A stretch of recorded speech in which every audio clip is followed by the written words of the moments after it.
Mtazamaji wangu, natumai mzima na buheri wa afya popote pale ulipo. Kwa mara nyingine karibu tena katika YouTube channel yetu.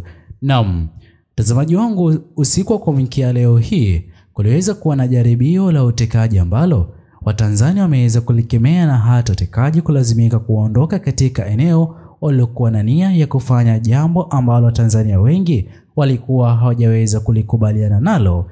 Ila kabla niweze kukuonyesha kipande cha video ya hali halisi, mtazamaji wangu, itakuwa vema iwapo wewe hapo utaweza kuchangia sisi hapa kufanikisha azma yetu ya subscribers 100,000. Hili hapa litaweza kufanikishwa kupitia wewe kubonyeza maneno yaliyoandikwa subscribe chini ya video hii. Pia ni vema iwapo utaweza kulike video hii ili moja kwa moja YouTube iweze kusuggest video hii kwa wale wote wanaozidi kufuatilia siasa za Jamhuri yetu ya Tanzania. Gari haina number plate. Gari haina number plate. You've been sent. Umetumwa. Haina number plate. Haina number plate. Yes. Yes. Go. Wanakuja hapa kufanya nini? Shanzi. Mumetumwa. Shanzi sana. Shanzi sana. Shanzi sana. Mtazamaji wangu, natumai umeweza kutizama kipande hicho cha video. Mtazamaji wangu, kwa njia moja ama nyingine, Watanzania wanazidi kulazimika kufanya haya yote dhidi ya utekaji uliokuwa umeweza kufanyika ama umekuwa na jaribio kutokana na kukosekana kwa usalama kwa raia, jambo ambalo hivi sasa linazidi kusababisha hata mataifa ya kigeni kujaribu kutizama yote yule anayezidi kukosoa uongozi serikali ya awamu sita, viongozi wakuu wa serikali ama wa chama cha CCM kabla ya uchaguzi mkuu wa mwaka 2025.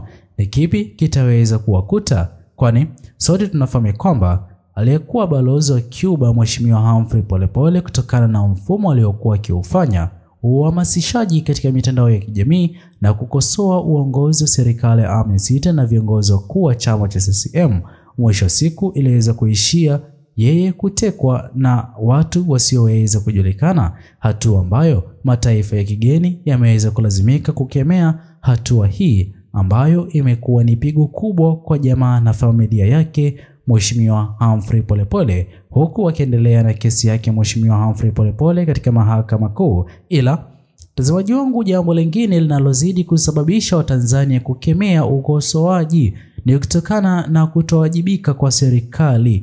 Mtazamaji wangu, kwa njia moja ama nyingine, hivi sasa kesi yake Mheshimiwa Humphrey Polepole kwa kuwa imeweza kufikishwa katika mahakama kuu, kwa kweli kaka yake Mheshimiwa Humphrey Polepole pamoja na mama yake Mheshimiwa Humphrey Polepole wapo imara ya kwamba Mheshimiwa Humphrey Polepole aliweza kutekwa kutokana na sababu ya yeye kukosoa uongozi wa serikali ya awamu sita, pia viongozi wakuu wa chama cha CCM, jambo ambalo serikali ya awamu sita imeweza kulinyamazia kimya.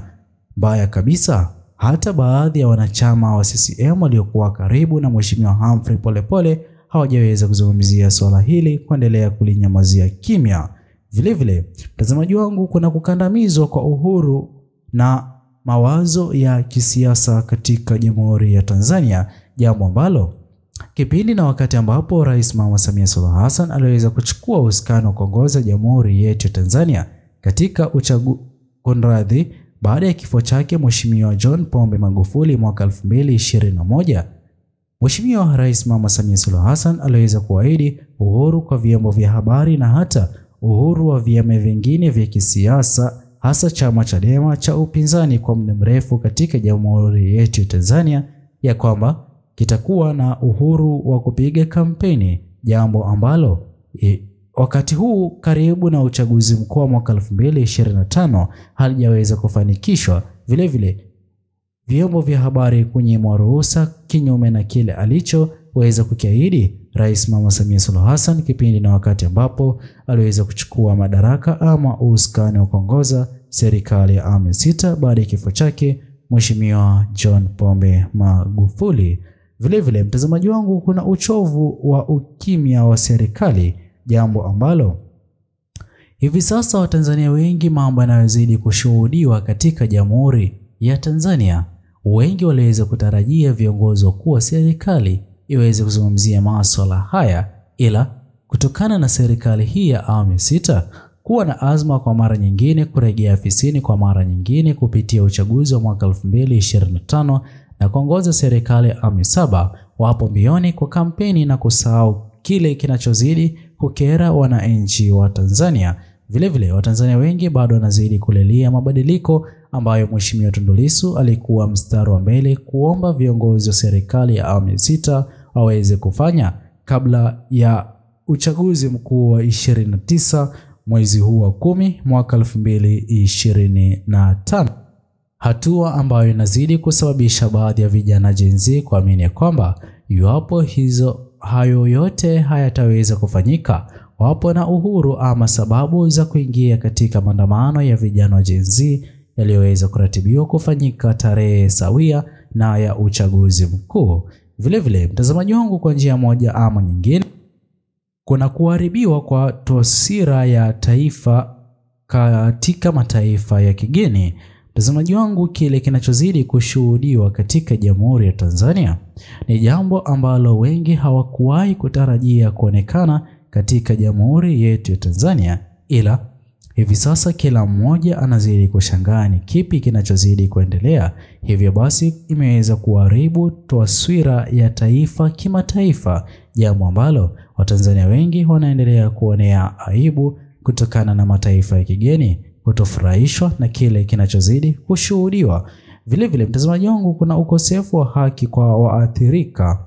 Kwa njia moja ama nyingine, sote tumekuwa tukishuhudia ahadi ambazo zimeweza kuahidiwa kwa wale wote wapendwa wao walioweza kutoweka katika njia tatanishi, ama hata wale waliokuwa wameweza kuaga dunia katika hali ya njia tatanishi. Bado haki hazijaweza kupatikana, jambo ambalo linazidi kuonekana kuwa ni pigo kubwa kwa viongozi wa serikali ya awamu ya 6. Kutokana na hali hiyo kuendelea kujadiliwa katika mitandao tofauti ya kijamii. Vile vile mtazamaji wangu, kuna kuhusishwa kwa vyombo vya dola kwa njia moja ama nyingine. Haya yote yataweza kusababishwa kutokana na madini ambayo ni jambo la ndani kabisa. Mwangi Kimambi mbeleni aliweza kufichua kuhusiana na yale yote yalikuwa yakifanyika kutoka hapo mbeleni na Watanzania walikuwa hawayafahamu. Mtazamaji wangu, kwa njia moja ama nyingine, hivi sasa Watanzania wengi hawapo tayari kwa haya yote kutokea katika miaka 5 nyingine ijayo, iwapo ataweza kupiga kura ama kupigia kura chama cha CCM, ambapo bendera hiyo imeweza kupeperushwa na Rais Mama Samia Suluhu Hassan kutokana na azma yake kwa mara nyingine kusalia afisini kuhudumu kwa mihula miwili. Je, mtazamaji wangu, wewe mtazamo wako ni upi? Ni vyema kutochia maoni yako katika uwanja wa comment section, ila usisahau kusubscribe, like, comment na kushare video zetu. Bye bye until the next video.